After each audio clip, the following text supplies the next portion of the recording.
Hello and welcome everyone to Gold Asset of the Day for the 29th of July 2022, presented by myself, Phil Carr, at the Gold and Silver Club. This week we have seen gold prices have the best weekly performance in 5 months. So we've broken out since last week from hitting 1680 all the way up to 1,767 US dollars per ounce, which is over an 800-point breakout to the upside. Now, the Federal Reserve, as we expected, they went ahead with a 75 basis point interest rate hike. Everything that we detailed out to you on Tuesday's Gold Asset of the Day, that has played out. Let's just take a recap of that now. Now, this week, of course, we have the Federal Reserve. We have the FOMC statement on Wednesday. Expectation is they'll go ahead with a 75 basis point increase in rate hikes. And with that, we're seeing a very typical playbook into the central bank news items, which is for metals and commodities to be under pressure in the lead up to those news items, which we certainly saw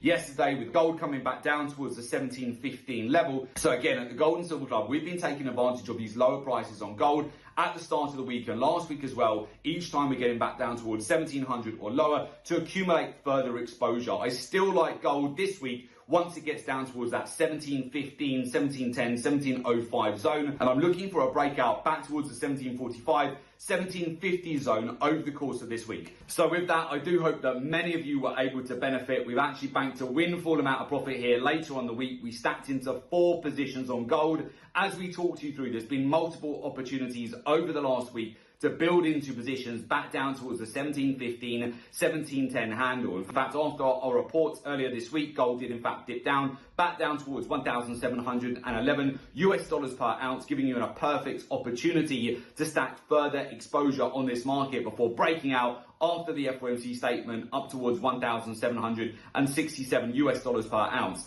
Very much like the European Central Bank announcement, the CPI data, the prior week to that, we are seeing 500-point explosive moves off the back of these major news items. And the playbook here we're seeing time and time again is essentially risk off prior to these major central bank news items. So the markets start to dip, they get very nervous ahead of an interest rate hike. This gives you the perfect opportunity to sniper in, get some low positions on the market. Then you get the slingshot move higher, which you've seen now over a 500-point breakout since Wednesday's FOMC statement, which allows you to then lock in a windfall amount of profit. So it's been a fantastic week. I do hope that many of you have capitalized on that. Obviously, from the comments and the feedback that we've received from you at the Gold and Silver Club, that's been absolutely amazing to hear that so many of you have benefited from our analysis. And of course, our clients at the Gold and Silver Club have absolutely nailed it over the course of this week as well. Not only have we had positions on gold, also silver as well, which broke out 9% over the course of this week. Platinum has broken out over 5%. Copper's broken out 3.5%. Everything that we detailed to you on the week ahead commodity report has played out to capitalize on this week to week volatility. As you mentioned before, it's not a buy and hold market.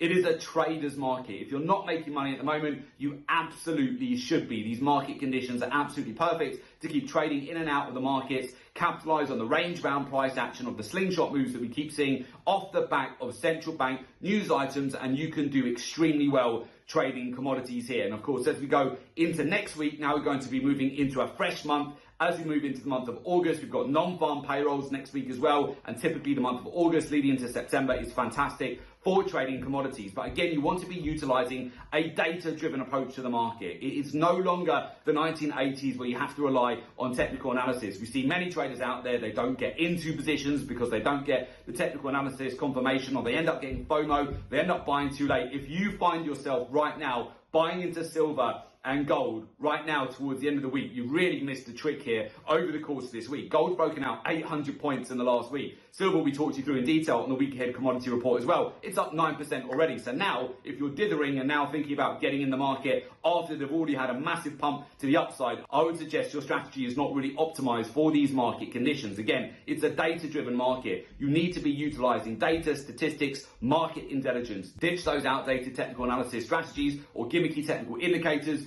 Utilize data, research, statistics in these market conditions to give you an edge. Also, learn and understand the daily, the weekly, the monthly, the quarterly cycles for each commodity. Further compound that with the intermarket correlations, the ratios in the market. Learn and understand the capital flows in the market. And of course, understand the narratives, the geopolitics, the fundamentals, the macroeconomics. And then further compound that with how the hedge funds, money managers, banks and institutions are positioned in the market. That will help you massively to get an edge. So with that, if you would like to join our community of successful traders, learn the research-driven approach to the market and join our professional mentorship program, there is an opportunity for you to do so. Just make sure you click in the link below today's report in order to join our professional mentorship program.